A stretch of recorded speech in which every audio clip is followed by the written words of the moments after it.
Talkin Fight fans? Welcome to another edition of the Sunday Knockout of the Week Award, hosted by yours truly, Mike Orr, and the one and only Mm, Cedric mm, Benn. mm. I'm loving the scenery you got going behind you there, brother. It's looking Trying to nice, mix nice, it up. nice day on the water, eh? It is beautiful day on the water. Beautiful Yeah, day to talk boxing. definitely. So you know what? We're gonna get right into it. We're gonna talk about this knockout. That's our winner, Hmm. and the first time we've actually we're presenting this to a female. Yes, yes. Congratulations to Yeah, the first female knockout of the week. definitely. I give it up to Shayna Fopiano against Vanessa Grimes. And Hmm. this was actually Boston Boxing Promotions. Hmm. This KO came in the first round. It was scheduled for 4 2-minute rounds. Unfortunately, it Uh, didn't last. it did not last long, and the one thing that kind of concerned me, for any aspiring boxers out there, please make sure that you have coaches that competent coaches that are going to match you properly. Um, I'm sorry if that sounded disrespectful to the coaches. I try not to sound disrespectful at all, but just as far as the matchmaking, that you know, Oh, we lost sound. Oh, we lost your sound, Cedric. Can't hear you. Can't hear. Oh, well, we figure out his why we can't hear him. Um, I guess we'll talk more about it. Honestly, what a great knockout this was, guys. Go out and check it out. Boston Boxing Promotions. Just YouTube it. Uh, just YouTube. Boston Boxing Promotions, July 23rd. The timestamp on that video, I believe, is 2 hours, 3 minutes, 30 seconds. Check that out. It's Shayna Fopiano versus, um, what was her name? Um, hold on. Versus Vanessa Grimes. Sorry. Shayna Fopiano knocked out Vanessa Grimes first round. Guys, it's a very pretty knockout.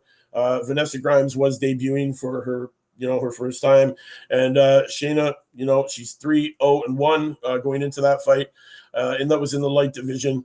Guys, this is the first time we've had a woman win this prestigious award, and you know what? I give it up to her, man. She really, really rocks it. Really rocked it here, guys. It's a beautiful, beautiful knockout. Go and watch it again. Boston Boxing Promotions on YouTube. Check it out. The timestamp: 2 hours, 3 minutes, 30 seconds. Go to that. Hit play. It's not going to last long. It's only about a couple of minutes. She drops Vanessa with a very, very nice shot. Cedric, welcome back. Can you hear us, brother? yes, yes. Can you hear me? Okay. We lost you. I can hear you now. I can hear you now. Yes. Yeah. I Okay. was just Perfect. I was just Perfect. yeah I was just letting everybody know out there that it was a really wonderful knockout, very textbook play. Hmm. Why don't you run down how it broke down to this wonderful knockout? Perfect. Perfect. So the way that she landed it was basically there's four different ways you can. Well, there's a million different ways to land a cross hand, but four basic ways to land them. She did one of the first two, which is, and I'm gonna demonstrate real quick. I'm just gonna turn my phone this way so you can see me. Can you still see me? Okay. Yeah, we can see you perfect. So ideally, if an opponent has their hands a little bit extra wide like this, you can come with just a regular 1-2 right down the middle. If the opponent's hands are a little bit closer together, which both of which the opponent and their hands are a little bit more forward, you can still come with a jab and then come with a cross just outside, like just outside of the blocking hands. So that's the 1 and 2 ways. So hands a little bit wider, 1-2 right down the middle. Hands a little bit closer, come with the jab, and the right hand comes right across to the side there, and that's how she landed. That's how she landed that beautiful 1-2. Sorry. Yeah, definitely a beautiful one too. Very textbook. Goes to show you that you know what. Get to the basics. The basics are the Yeah, fun, yeah. the fundamentals and the foundation of your training. So you know what? Don't ever lack on the simple things. Like a 1-2 combination. A 1-2 combination is one of these combinations that what 9 times out of 10, we'll end Exactly. up with something pretty like this. Honestly, guys, again, Boston Boxing Promotions, YouTube it. Timestamp is 2 hours, 3 minutes, 30 seconds, something like that. Check it out. You're gonna love it. Honestly, I'm shouting it out, man. Shayna Fopiano versus Vanessa Grimes. What a Yes, great yes. knockout! Our winner of the knockout of the week. I love it. I Definitely. love it. Great winner. There was Also, yeah, should go we, ahead. mention the other knockout on that card? Yes, definitely. Definitely. This is in the light heavy division. We had David Tubbs, who was 4-1, versus Thomas Haney. Pro debut for Haney. Both fighters down in round one. Yeah, and it was actually it was a surprise because again another mismatch when you look on paper. Haney, this was his professional debut, and within the first 10 seconds of the way he walked out from his corner, I can tell he didn't have as much of an amateur career either. No. Just by the fundamentals, but he did show the reason why. I'm assuming his coaches had confidence to put him at the that he can turn pro because he had that power. He dropped his opponent. He dropped his opponent who was he undefeated? No, he had one loss. He was like 3-1, but still one of those fights was by knockout. And Haney, who was the pro debut, he dropped his opponent with a jab, like a hard jab. A nice little step jab. Close that gap. Hit him real hard, right on the button. Dropped him real fast. I was surprised to see him get up so quick. Yeah. But definitely. You know what? A couple seconds later, he turned it around, got up from the knockdown, dusted it off. Moved around the ring a little bit to catch his bearings, and then he landed the exact same 1-2 that I just demonstrated from the female knockout of the week. It wasn't just a straight 1-2 down the middle. He threw the straight jab first, and then a right hand right to the outside. Is the difference? It's not a hook. It wasn't a straight hook. It's still coming. Right. You're still starting it straight. It's just outside of the blocking hand. So it landed right on the jaw where the opponent wasn't expecting it, and he did a little bit of a dance. And if you do watch that knockout closely, I believe he does connect a little bit on the way down with a lead uppercut. Oh, okay. I thought I kind of saw that in there. I think he kind of threw it up there real quick. Yeah. It looked really nice, guys. Boston Boxing Promotions, again, YouTube that video. Check it out, man. The timestamps are in the description. Check it out, guys. You're definitely going to want to check this out. Yeah, fun knockouts. Also, we have Carl, our friends from Last Bell Boxing. He wants to know, Cedric, if you enjoyed his stint on Last Bell Boxing last night. Yes, of course. I heard you were in the hot seat. Definitely, with my take on Usyk and Joshua, they were they thought my take was pretty surprising. But much love to my boys from the Last Bell Boxing Show. Every Thursday, 9 p.m. UK time. That's 4 p.m. our time. Make sure you check them out. You know what? I'm going to tell you right now, our friends over at Last Bell Boxing, we have great banter with these guys. There are European and British correspondents. We're the North American correspondents. Guys, next Thursday, they're dropping a massive interview. Yeah. Check it out. Make sure you tune into that, man. Last Bell Boxing. Guys, they've got some good interviews coming up. Make sure you check out this Thursday coming. It's a massive interview. You're going to want to watch this. I'm not going to let you know who they're talking to, but I do know. I'm not going to leak any secrets. You're going to have to tune in. Also, we got to talk about it. We got to talk about the Joyce. Joe Joyce. Yes. Joe Joyce. It's actually funny. One of the things I mentioned when I was on the show last night is the stoppage happened. First of all, the fight went as we all expected. He was going to throw 1,000 jabs per round. Well, not 1,000, but he was busy with his jab. Oh, like he always is. Yes. The one thing that I was literally the knockout happened was it the 6th round, I believe it was? Yeah. In between early in the 6th. Yeah, in between the 5th rounds, I was trying to go on Twitter real quick, and I wrote real quick. Joyce is being real busy and effective, but I wish he would sit down on his punches a little bit more. And then as soon as the 6th round comes out, boom, Takam walked into that, and then it was all over after that. You know, yeah, he did. It was quite all Yeah, over. I yeah. don't even know how many shots he took in that last barrage of shots from Joe Joyce. Um, I believe this now makes Joe Joyce the mandatory for the Usyk and Joshua. For the So winner of Usyk and Joshua. yeah, I believe so. I think that's what I heard. Um, Mm. you know what? I wasn't super impressed with Joe Joyce's performance.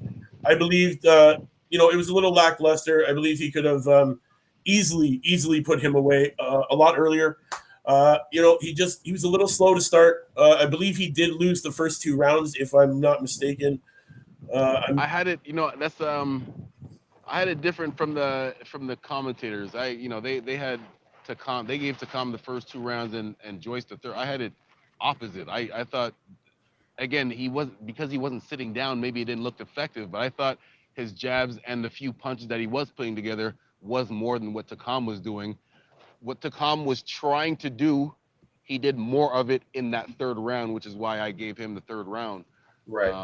And then Joyce was just doing his thing from there. And then even in that punch that he caught him with, Takam walked into that. I thought Takam would be able to tough it out for 12 rounds.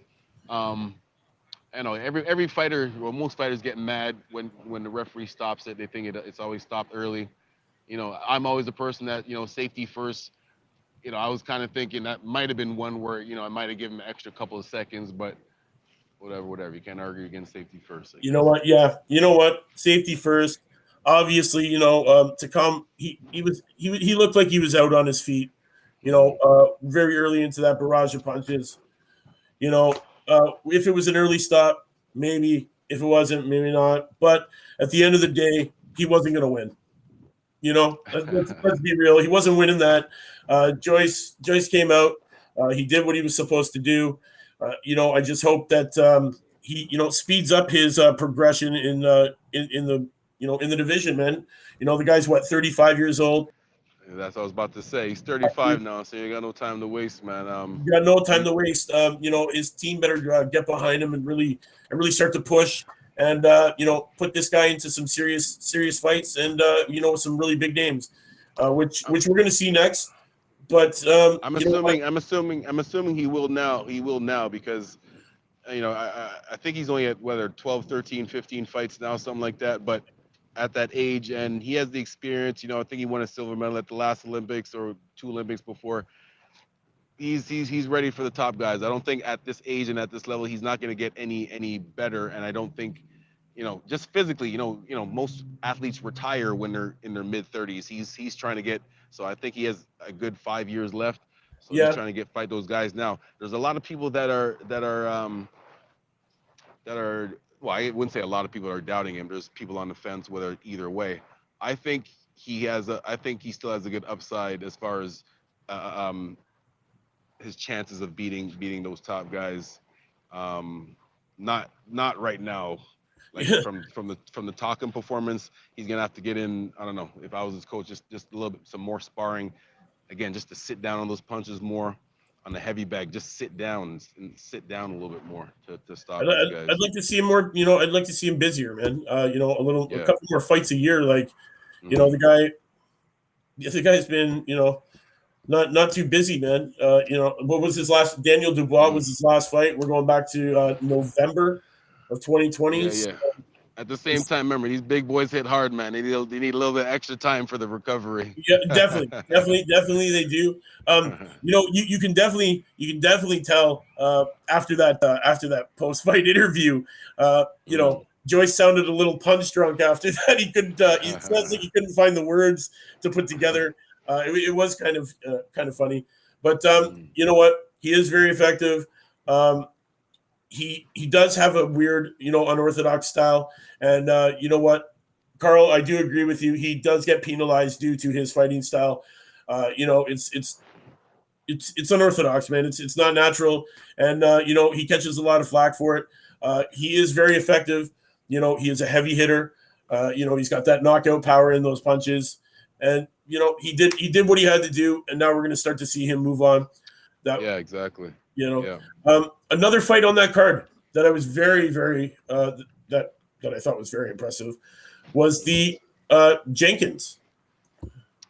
You're gonna have to take the lead on that one. I missed it. My thing was messing up, so I only got to see the main event. Okay. Yeah. I heard it was good though. It was Brian Jenkins. It was no, was it? No, sorry, mistaken. It was Chris Jenkins against Usman, Ekal Usman. It was for the Commonwealth welter title, BBB of C British welter title. Jenkins suffered a broken rib in the second round and continued to fight through to the eighth, where he was overwhelmed by Usman, who came in and really just, fed it to him. The ref got in there, called it. Great fight, guys. Go back. You want to check this out. Also, a shout out to Hamza Shiraz coming through with another win. One of these other, young, hungry, undefeated guys. He's now improved to 13-0. Great fight. We couldn't ask for more. It was a great fight weekend. Also, we had another card that we had to talk about. That was the Henderson card. Did you see that? Henderson is on Friday night, the Showtime card. Yes. That main event. I caught the main event for that one. That was a good back and forth battle with, I believe, the underdog. What was his name again? It wasn't the favorite. Isaiah Steen. He's the one that pulled out. I believe it was a split decision victory. Yeah, definitely. It was close. It wasn't back and forth. I don't. I no, was mad because they had similar styles. It was a great back and forth. And again, this is what I hate. Showtime. Well, what was it? 20th anniversary. And they talk about how they try to get these young, get the young guys out there, get their friggin', get the names out, promote these young guys who are going to be the future. But yet, you only show us 3 fights. And we don't get to see any of the undercards. We didn't get to see the other 5 or 6 fights that were on the card, which is, it's upsetting, man, because we had some great fighting going on, man, on this card. We had a lot of guys who, are under 10 fights, and these guys, man, they went to town and they really, threw it all on the line and performed excellent. Guys, if you can go and find any of these fights, I urge you to go out and check them out, man. They're really, really good. Yeah, thank you to all the lower pro level shows that were able to stream their fights and so that we can see them on YouTube. Thank you very much to all those guys that are doing that, and yeah. Make sure you support. Also on that card, one of the guys that I've profiled before, Janelson Figueroa of Boca Chica, 17-0, fought Shenard Bunch. I'm going to tell you something, man. You guys want to watch a fight that is textbook jab? Watch this fight. Boca Chica, frustrated, couldn't do nothing, man. Had no answer for Shenard Bunch's jab. Frustration you could see. This kid, he thought he was going to come in here and just walk over this kid. It didn't happen, man. What a great fight. Went the friggin' distance, man. It went the distance. 10 rounds. Ended up in a draw. Oh, did it? It did. It ended up in a draw. And I believe that Shenard won it. In my opinion, I believe Shenard won that. I didn't really see Boca Chica doing too much to really, share this win. To really split it up. I just think it was, he caught it lucky. He still doesn't have a loss under his, on his name. It's now a draw, so now he's 17-0-1. I guess the gods opened up the skies as he was praying, and we're like, bang, draw. No loss for you. But yes, definitely. You know what? That was pretty much all the major things that happened on this weekend that we definitely had to talk about. And yes, Carl, Nottingham, your boy Usman, liked him. He performed very, very well. Guys, go check that fight out. You're going to want to watch it. And honestly, Yes, Carl, the quality of production and promotion in North America is shocking currently. It is, man. Guys, I hate to say it, but truthfully, you can watch the two different events. The Friday event, Saturday night. Yeah. They're miles apart. They're doing it big over in the UK. They're doing it big over in Europe, man. They're doing it big everywhere else. I just think that the North American market is getting robbed. I think the fans are getting robbed. I think the fighters are getting robbed, and it's an unfortunate thing, and it's something that people like us are trying to work towards fixing. So with the help of the boxing community, let's get this going and stop this crap. Hey, Cedric, watch out! There's jet skis coming behind you. Well, hopefully they're coming to pick me up. Oh, they're coming to take you out, eh? Yeah, hopefully. All right. Well, you know what? That being said, all those fights. You know what? I'm gonna shout out her girl, man, Sonia. Yes, the first female knockout of the week. Congratulations. Hopefully we can get her on the show. Definitely, I'm gonna be reaching out to Boston Boxing Promotions right after this show, and I'm gonna see if I can get her information. And we're definitely gonna get her in here to talk. And yeah, man, we're gonna let her know that she's won our prestigious Knuckle Up Knockout of the Week. And you know what, man? We got to talk to her. Get the woman in here. I want to see more women winning this award, man. We're pro women in this on this channel, man. We believe in the movement of women in boxing, and you know what? We're here to support them 100%. Exactly. And that being said, Cedric, I'm not gonna keep you too much longer, man. It looks like the water's real nice behind you. I'm gonna go sit in a little kiddie pool with a couple of beers in my backyard, I think. And Carl, right. thanks for tuning in, brother. Always a pleasure, guys. Don't forget Thursday, massive interview dropping. Last Bell Boxing, check it out. Mm-hmm. You know what? View it, like it, share it, jab that like, hook, subscribe, knock us out those comments. You know what it is. We'll see you tomorrow for another wonderful episode of Knuckle Up at 4 with Mike Orr, featuring the young, the hungry, the undefeated. Exactly. Knuckle